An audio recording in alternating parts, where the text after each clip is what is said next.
What's up, everybody? Welcome back to another episode of the JT Sports Podcast. I'm your host, JT. NFL training camp is in full swing right now. The majority of teams have just wrapped up their first week of training camp practices. And on this episode, I'm here to give you guys the biggest training camp updates and storylines as we prepare for the start of the preseason, which, if you didn't know, we have NFL action in July. The Hall of Fame game, which is the inaugural preseason game, is going to kick off this upcoming Thursday on Peacock, featuring the Chargers taking on the Detroit Lions. And I know a bunch of you guys that are tuned into this probably don't care that much about the preseason. I know a lot of fans feel like preseason football isn't real football per se, but later on during this episode, I'm going to give you guys a few reasons for why I love watching the NFL preseason, and hopefully that can get you interested enough to tune in to a few quarters of a few preseason matchups. But we got to dive into the most interesting quarterback battle in NFL history, which is taking place in Cleveland. Who's going to end up winning the Browns starting quarterback job? You got veterans, Joe Flacco, Kenny Pickett, and rookie quarterbacks Dylan Gabriel and Shedeur Sanders going at it for the right to be the Browns' Week 1 starter. And at the moment, the guy who currently is in the lead is Kenny Pickett, believe it or not. He's been receiving a lot of first-team reps. The Browns coaching staff has been really impressed with how he has started out camp. He's looked really sharp. He's been throwing the football with a good amount of accuracy. He's been making smart decisions with the ball. The Browns quarterback coach recently came out and said that he was impressed with how sharp he looked to kick off training camp. When the Browns traded for Kenny Pickett, when they acquired him from the Philadelphia Eagles, Andrew Berry and Kevin Stefanski, they were having the hopes that Kenny Pickett this year can have a similar season to what we saw Sam Darnold just recently have with the Minnesota Vikings, with him being a former first-round pick. There's a reason why he got drafted that high, and maybe there's some untapped potential that hasn't been unlocked out of his past 2 stops that Kevin Stefanski feels that he can help him reach. And in terms of finding a quarterback that can be a good game manager for you, Kenny Pickett could be pretty serviceable in that department. However, I feel the Browns' optimism that Kenny Pickett can have the kind of season that Sam Darnold just had is misplaced. Because for one, you're in a division with 2 of the best defenses in the NFL, the Baltimore Ravens, who have an absolutely loaded secondary, and the Pittsburgh Steelers, who have a lot of firepower on defense. And it's hard to imagine Kenny Pickett having too much success against those defenses. And then 2, the gap between Sam Darnold and Kenny Pickett in terms of talent level is incredibly wide. Sam Darnold, much better athlete, much stronger arm than what Kenny Pickett has. When Kenny Pickett started in place of Jalen Hurts in a few games last season when he was injured, he wasn't really that good. And that's with him having the God squad around him with some of the best players at their position every single where. So unless the Browns' plans are just to run the air out of the football, you're not going to win a lot of games with Kenny Pickett at quarterback. He's somebody that takes a lot of short passes. He struggles to push the ball downfield, and when he does, they oftentimes end up being incompletions because he doesn't have the arm strength to throw the ball against tight man coverage. He can't throw the ball into tight windows, but maybe Kevin Stefanski sees something in Kenny Pickett that nobody else does. It's just hard to get on board with the idea that Kenny Pickett is the quarterback out of this bunch that can lead the Browns to a winning season. And if Kenny Pickett is the quarterback right now that has the most of the Browns coaching staff optimism, what does that say about the other quarterbacks right now in this quarterback room? Has the magic fizzled out for Joe Flacco? We did see him start over Anthony Richardson when he tapped out, but he was unable to hold on to the job for no longer than a month. He got replaced by Anthony Richardson, and he led the Browns to the playoffs 2 years ago. So you would think that maybe he had a little bit of sparkle left in the tank from that playoff run a few years ago, but maybe age has finally caught up to Joe Flacco. Dylan Gabriel, Shedeur Sanders, are they not there yet? Are they still struggling to learn the playbook? Are they still struggling with the terminology? Because neither one of the rookie quarterbacks that the Browns currently have taken as much first-team reps as what Kenny Pickett and Joe Flacco have. Maybe they're doing a quarterback rotation where Flacco, Pickett, for the first week, they get a good amount of the first-team reps, and then next week when the pass come on for the Browns, that's when we will start seeing Dylan Gabriel, Shedeur Sanders get more of some action with the first-string offense against the first-team defense. But this quarterback battle right now is just extremely odd, because to hear that Kenny Pickett is the guy who's starting to separate himself when he doesn't really have, as much physical attributes compared to what Flacco and Shedeur have, it's a little bit concerning to say the least, which is why I just think that the optimism that the Browns currently have in Kenny Pickett is misplaced. Unless you're trying to tank for Arch Manning intentionally, if he declares, I don't really see Kenny Pickett being the guy to lead you to helping you achieve your goals. If anything, he's like a good stopgap quarterback for a year. If you just need somebody to get you by for a season, then Kenny Pickett's your guy. If you need a quality backup, he can definitely be serviceable in that role. But being a full-time starter for a team that's hoping to win anywhere between 7 to 10 games, going with Kenny Pickett doesn't necessarily ooze confidence out of me. But that's who's in the lead to be the Browns QB1 at the moment. In football, there's an old saying that goes, one man's misfortune is another man's opportunity. Joe Mixon currently is dealing with a foot injury right now, which has forced the Texans to put him on the non-football injury list. He's not expected to return until the season is about to start. And the running back on the Texans that is expected to greatly benefit from Joe Mixon's injury is Nick Chubb. During the majority of his career with the Browns, he's been one of the 5 best running backs in the league. But over the last couple of years, he has struggled with injuries. He's getting up there in age, and the Browns didn't want to bring him back, despite him being a fan favorite and a future inductee into their Ring of Honor. So I feel that Nick Chubb is the guy that's being paid too much attention to, and a guy that everybody should be putting their eyes on who's going to benefit from this Joe Mixon injury is rookie running back Woody Marks. Woody Marks, I was a huge fan of his during this past draft. He was my 3rd best running back coming out of USC because he can do everything. He was the best pass catching back out of everybody from this draft class. He is Mississippi State's all-time career receptions leader, which shows you just how good he is catching the football out of the backfield. He also is a really good route runner. And with the amount of versatility that Woody Marks brings to this Texans offense, it's hard not to see him taking advantage of Joe Mixon's injury to the degree where by the time the season rolls around and Joe Mixon is near 100%, Woody Marks could top Nick Chubb for that RB2 spot. Nick Chubb is not as explosive as what Woody Marks is. He's about to hit 30, if he isn't already 30 years old. And normally when running backs turn 30, that's when you start to see them decline, especially when you have the amount of injuries that Nick Chubb has had to his lower body over the last couple of years. Even if he is 60-70% of what he used to be, that's not going to be good enough to hold off Woody Marks. Woody Marks has a lot of similarities in his game to what Bucky Irving had last year. And the big question that everybody's asking, at least when it comes to fantasy football, is who is going to be that next Bucky Irving at running back this year? My pick is Woody Marks. He has great vision.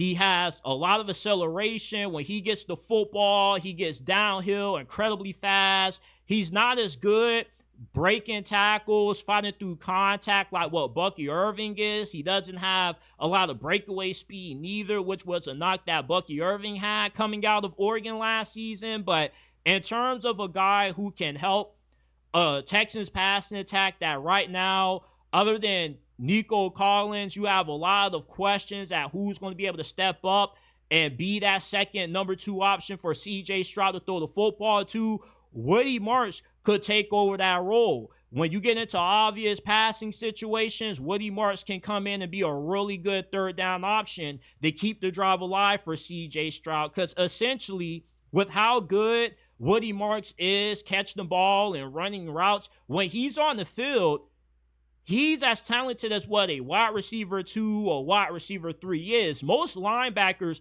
aren't going to be able to cover Woody Marks coming out of the backfield. And if you want to put a defensive back on them, a safety or somebody like that on them, then he's going to open things up for the rest of this offense to attack the football downfield vertically.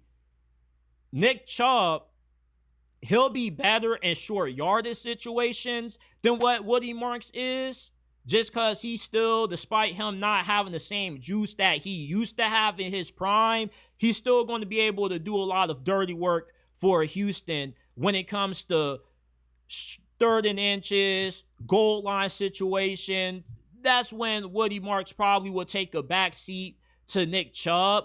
But right now, to me, Woody Marks is a better running back than what Nick Chubb is. And although he hasn't played a single snap of NFL action yet, when we continue throughout the course of training camp and we get into these preseason games, the Texans coaches and Texans fans are going to find out just how good Woody Marks is and how Nick Chubb is kind of a carcass of what he used to be. You can't play football at a high level forever, especially when you play a position that has a short shelf life.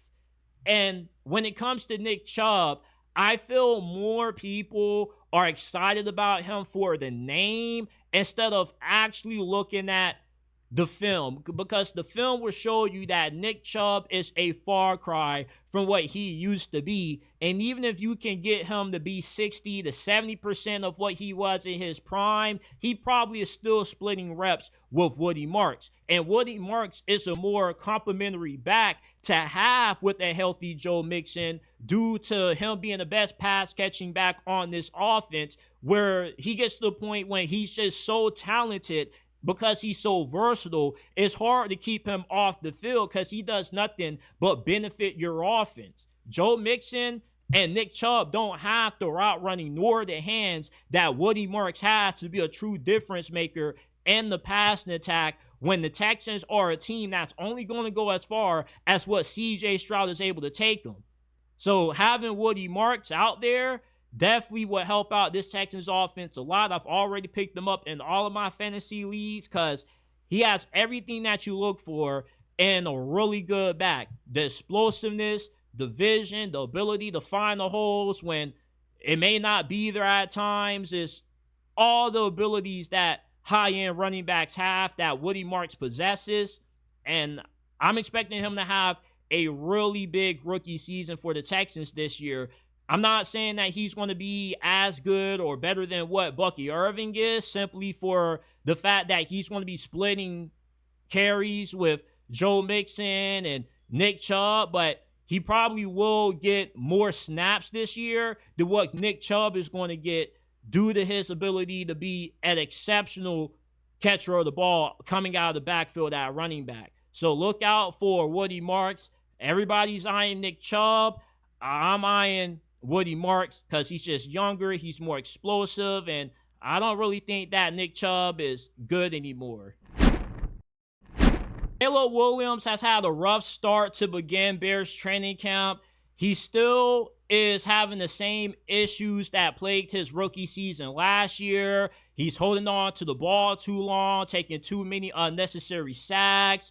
He has thrown 3 interceptions, and he also is struggling to get the Bears offense lined up properly, which is something that you don't expect for a second-year quarterback to deal with, especially when you've had OTAs and minicamp, when you've been doing installs, you've been doing walkthroughs.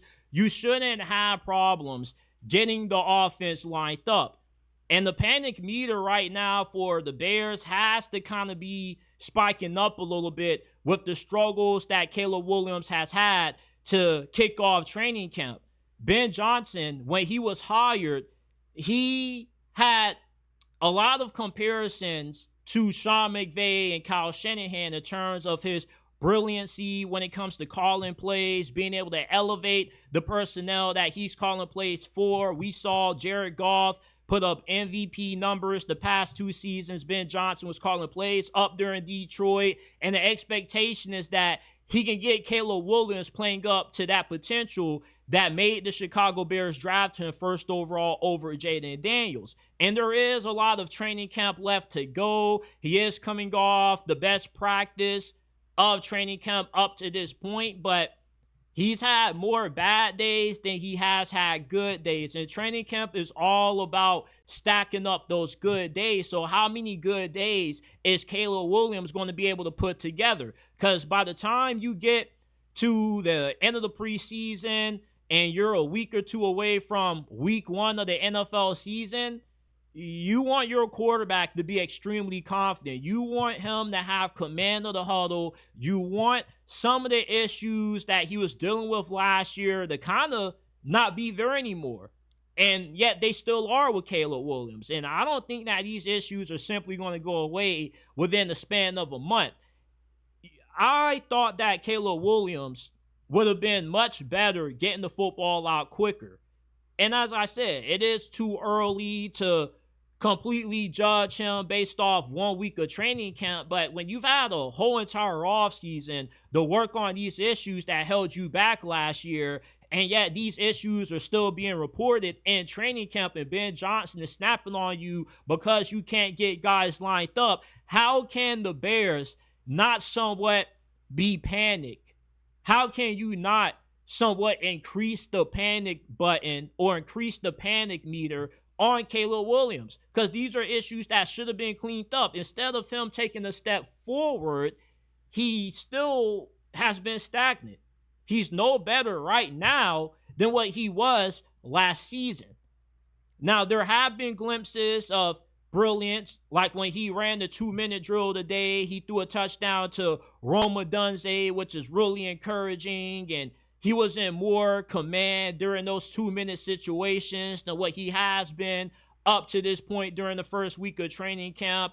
But you need to see more. You really need to see Caleb Williams just completely take grasp and take command of this Ben Johnson offense and run with it. Because other than Travis Hunter, Caleb Williams is my pick to win NFL MVP this year. But if he continues to struggle in training camp, especially when you got to open the season going up against the Minnesota Vikings with a Brian Flores coach defense, if you are struggling early during camp and you don't get these things corrected within the next couple of practice sessions, the panic meter has to end up being sky high for the Chicago Bears. I still feel like the panic meter, some of y'all feel I might be overreacting, but you should at least be able to get guys lined up. It can't be that hard to get guys lined up. That's kind of rookie stuff. When you're struggling to get the play call in at times and guys aren't lined up where they should be properly. Yeah, it's a team sport and guys have to be responsible for themselves. They got to do their jobs, but the quarterback is the captain of the offense. It's your job to make sure that everybody is where they're supposed to be at.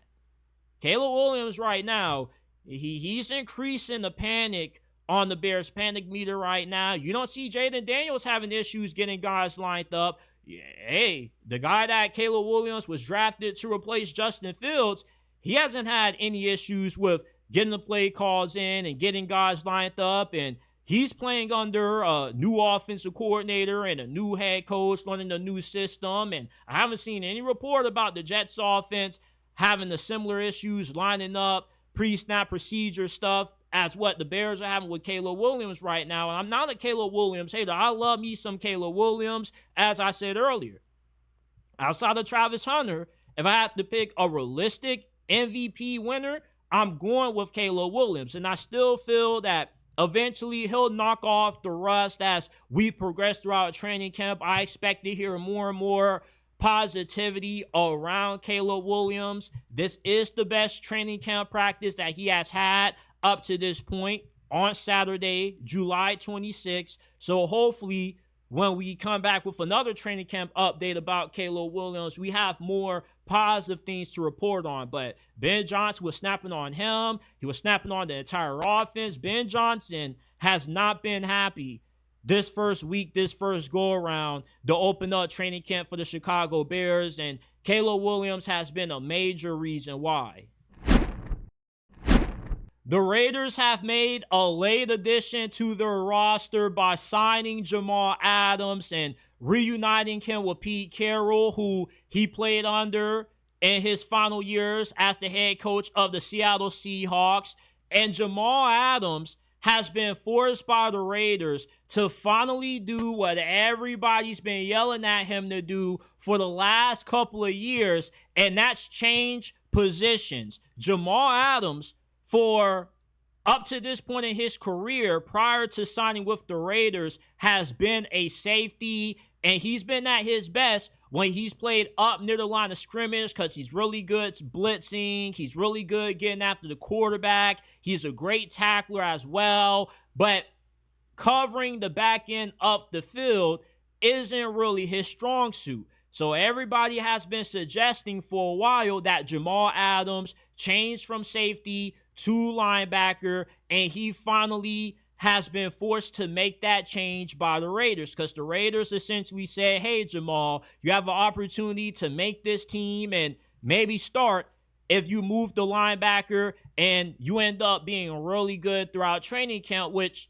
this opportunity should be one that Jamal Adams makes the most of because Jamal Adams' skill set when he was coming out of LSU to begin with was him being a high-level box safety. And he was a former All-Pro. He just has a knack for getting to the football. He just has really good instincts. He's one of those guys that can see a play coming before it even happens. So it benefits the Raiders moving him to linebacker when you already have a huge question mark at this position as it is. And it's open season for anybody to win any of the two Raiders starting jobs. Jamal Adams, he's going to be competing with Jermaine Pratt, who got cut by the Cincinnati Bengals not too long ago. Devin White, remember him? Yeah, he's on the Raiders roster. Tommy Eichenberg was a day 2 selection that the Raiders made not too long ago, coming out of a hospital. I really liked him. High football IQ, reminds me a little bit of Paul Posluszny. Landon Roberts is still there. Jalen Smith, remember him when he was one of the best linebackers in the NFL playing for the Cowboys, and all of a sudden he got that contract extension and the injury started to pile up. Well, he's competing for a spot on this roster along with one of those two starting linebacker jobs. So Jamal Adams is going to have some stiff competition, but if I was a betting man, I would bet my money on Jamal Adams making this team and starting that linebacker for the Raiders. One thing about Pete Carroll is that he always gets the most out of players that you perceive that their careers are over. And Jamal Adams, he's getting up there in age, but he hasn't really played that much, so he is as healthy as he's ever been. And he also would be a good locker room guy to have on a Raiders team that hasn't really had a lot of attitude. They haven't really had a lot of nastiness about them over the last couple of years, especially on defense. Jamal Adams would definitely bring that. They need a hard hitter. They need an enforcer, which is what Jamal Adams is. And when it comes to coverage, I think that Jamal Adams will be much better covering linebackers and running backs near the line of scrimmage than what he would be if he just plays that safety position. But also, let's say Jamal Adams does start at linebacker, right? Then they could move him around in some capacity. Not just because they play him at linebacker, but occasionally you can play him at safety, try to find some favorable matchups. then maybe you want to move him in the slot because slot corners got to be really good at pressing, and they also got to be good against the run. So it would help to have a good run stopper like Jamal Adams out there on the edge making plays. There's a bunch of different ways that the Raiders can get Jamal Adams going on this defense, especially when you have Patrick Graham, who's one of the more respected defensive coordinators in the league. I don't view this as one of these late edition signings where you get a guy that does really make an impact, maybe special teams at best. No, like Pete Carroll didn't bring back Jamal Adams. He didn't re-link up with him for no reason. He even said it, that he's an incredible blitzer, and that's definitely what the Raiders need right now. You're not going to have Christian Wilkins, so you can definitely add some more help when it comes to your pass rush. Jamal Adams doesn't really specialize as a edge rusher, but at times when he was with the Seattle Seahawks, he was really good getting after the quarterback. So this is somebody that has been playing out of position for the entirety of his career pretty much. Everybody has been saying move the linebacker because that's just where you're better suited at with your playing style. And the Raiders have finally forced Jamal Adams to make that position change, and we'll see how that works out for him. But the Raiders just have a bunch of guys on defense that we haven't heard their names shouted out in the game in a very long time. It's going to be exciting watching preseason football for the Raiders this year. You pretty much got the NFL's last chance U team that they've assembled. Devin White, Jalen Smith, Jamal Adams. I mean, I can't wait to see the preseason games that the Raiders are going to be brawling in this year coming up within the next couple of days, because I definitely am looking forward to seeing if Jamal Adams can make the most out of this opportunity, which I believe that he will. Jalen Milroe, when he was drafted by the Seahawks in the 3rd round in this past year's draft a few months ago, it was expected that he wasn't going to be in competition with Sam Darnold for the starting job. He was going to take this year, maybe another one to sit back, learn, and develop. But however, Jalen Milroe has had other plans because the dude has been completely flawless up to this point of the Seattle Seahawks training camp. He's been doing a great job throwing the ball with accuracy, making great decisions. He's also showcased his elite world-class athleticism as well. And Sam Darnold, he's been hot and cold up to this point in training camp for the Seahawks. And they did give Sam Darnold a massive contract in free agency. But the Seahawks are no stranger to bailing on the guy that they paid a lot of money to play quarterback in free agency in favor of a rookie quarterback.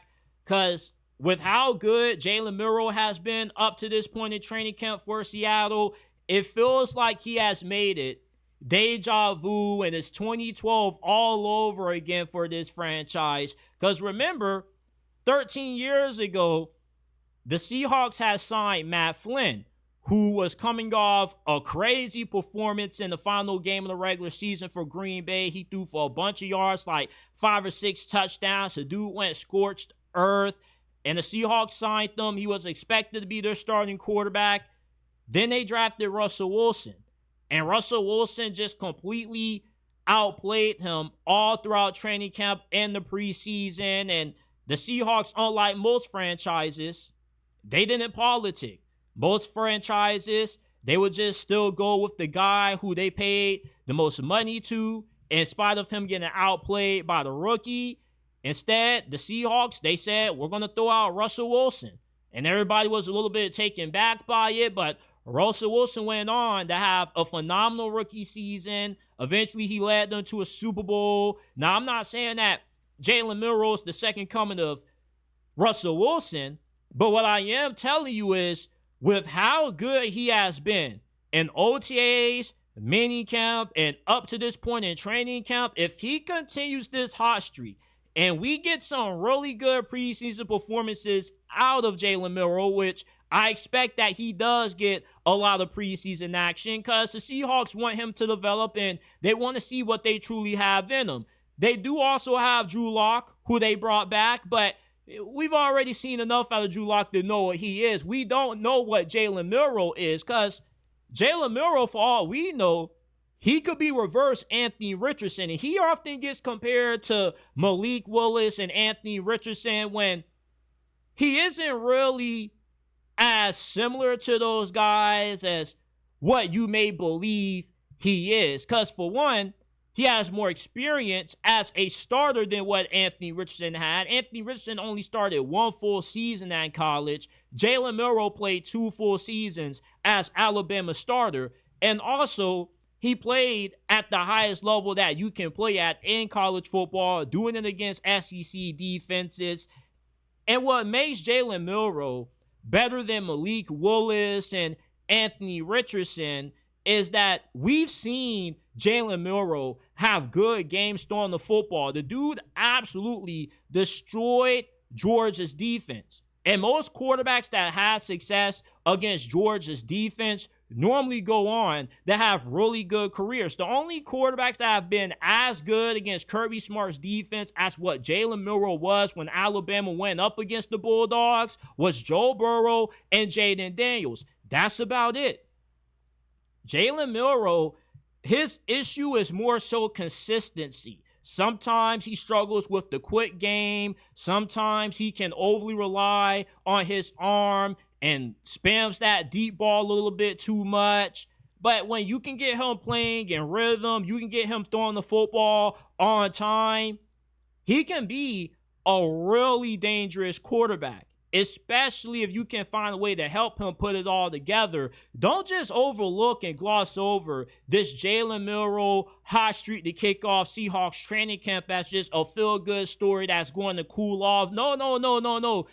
The Seahawks drafted him because they loved what he said during his combine interview. They asked him, what is he good at? And he just listed off a bunch of things that he had to improve on. And he's one of those guys that you just can't underestimate because he's a workaholic. If he tells you he's going to put the time in to do so, he's going to do it, and he's going to do it full throttle. I'm not sold on Sam Darnold. He's coming off the best season of the entirety of his NFL career. We don't know if last year was lightning in a bottle for Sam Darnold or if he's going to be able to keep up that level of play. And even if he is still a capable quarterback, the chances that you get the kind of season that Sam Darnold had last year with Minnesota is incredibly low, only due to Sam Darnold playing MVP football for the majority of the regular season in 2024. If you're telling me that you're going to get that level of play in 2025,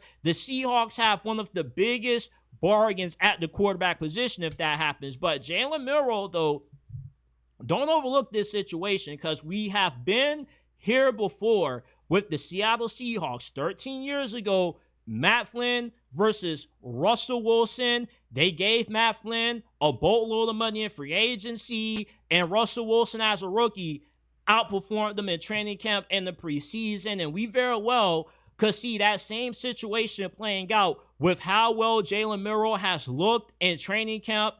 I mean, they said he's been completely flawless. Now, he hasn't really gotten a lot of work with the first string defense, but eventually that will come. And if he ends up dominating the first string defense and he's dominating the preseason, I don't see how you don't start Jalen Milroe. With his athleticism, if he can just outright beat Sam Darnold, you're looking at somebody who may end up having the greatest rookie season ever, because there's not really a difference between Jalen Milroe and Lamar Jackson from an athleticism standpoint. Hell, if anything, he's a lot better running the football than what Lamar Jackson is, because not only does he have the elusiveness and the shiftiness and the quickness that Lamar somewhat has, but the dude runs the football like he's a flipping ox. Like, he will run you flat the hell over. You get tired tackling somebody that's 230, 235 pounds at quarterback that's willing to put that shoulder down.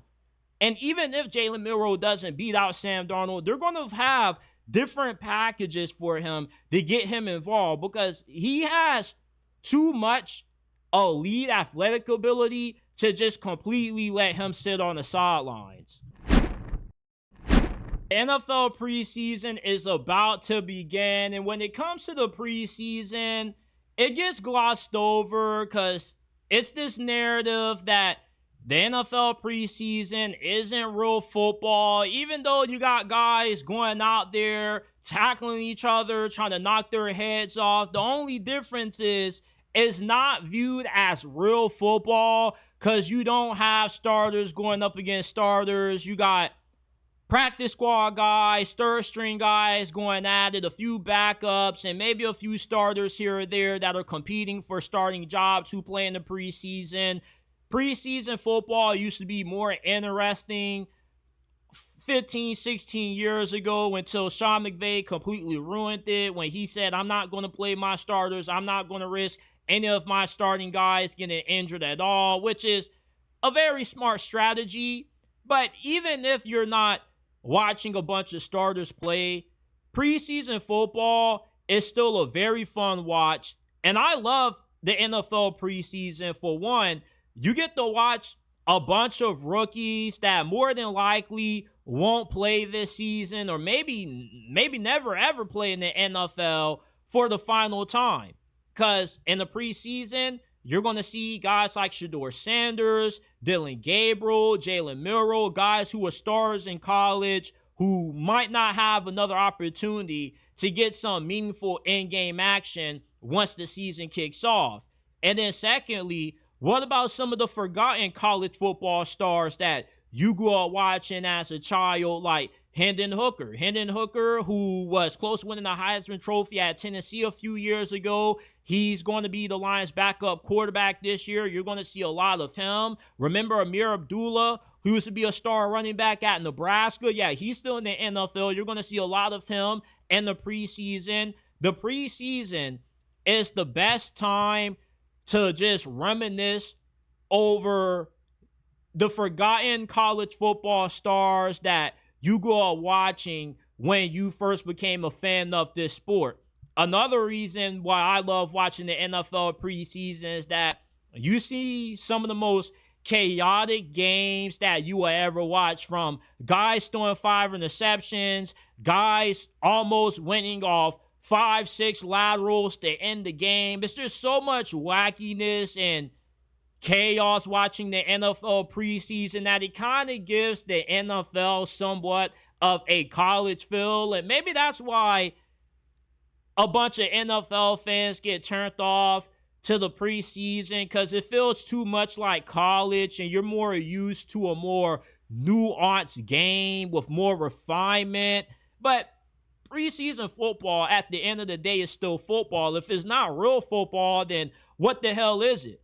Because we've gone nearly half the freaking year without any football on TV to watch, unless you were watching the UFL. And I'd rather watch preseason football than watch the freaking UFL.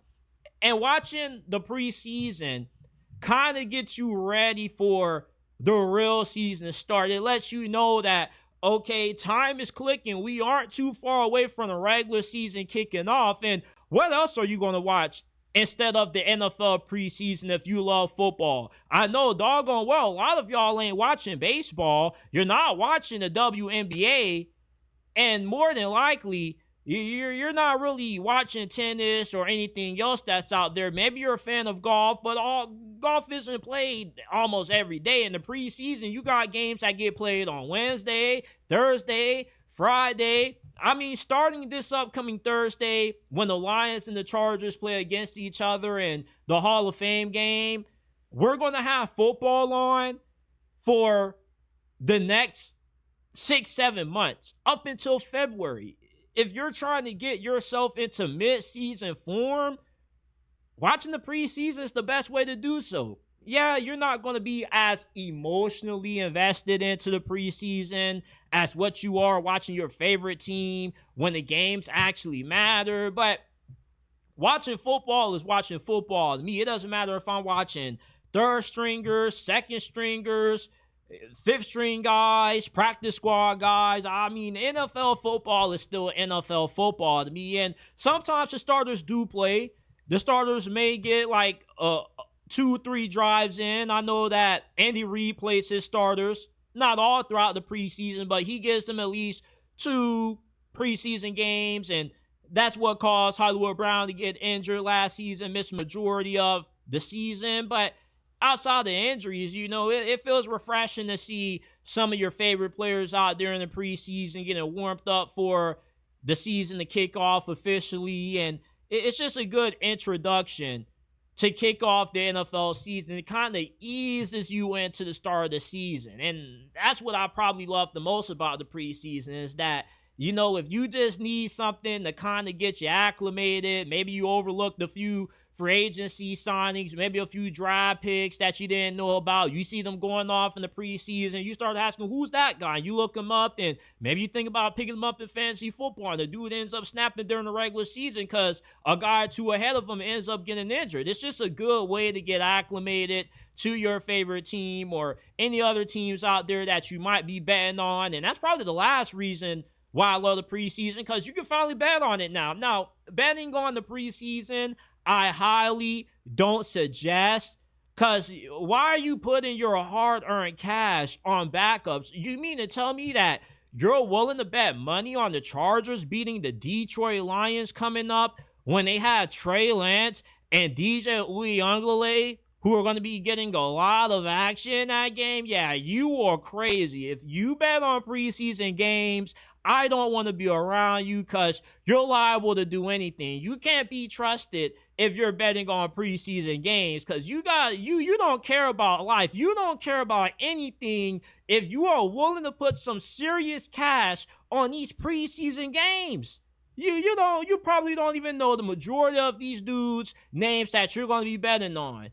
And it's just hard to bet on preseason games because they're just so random. You don't really know what the hell is going to happen. For all you know, a preseason game could be 45-40, or you could find a stinker because there are a lot of clunkers out there where you get like a 13-9 kind of preseason game. Because if I had to nitpick the preseason, something that does turn me off about it is how bad and atrocious the quarterback play is. It's just the quarterback play is just not good in the preseason. You got guys that go 7 of 18, 7 of 31, and you're just like, at this point, just run the flipping football. So if that's one thing I had to nitpick about the preseason, it probably is the quarterback play. And what do you expect? There's a bunch of backups playing, but for the most part, I love watching the NFL preseason. It just gets me ready for football. I've been dying of some football action for over the last couple of months since the UFL ended, and the NFL preseason just gets me back in that mode. It makes me feel like, okay, this ain't the real thing, but it's close to it, doggone, until we get the real thing. And a month from now,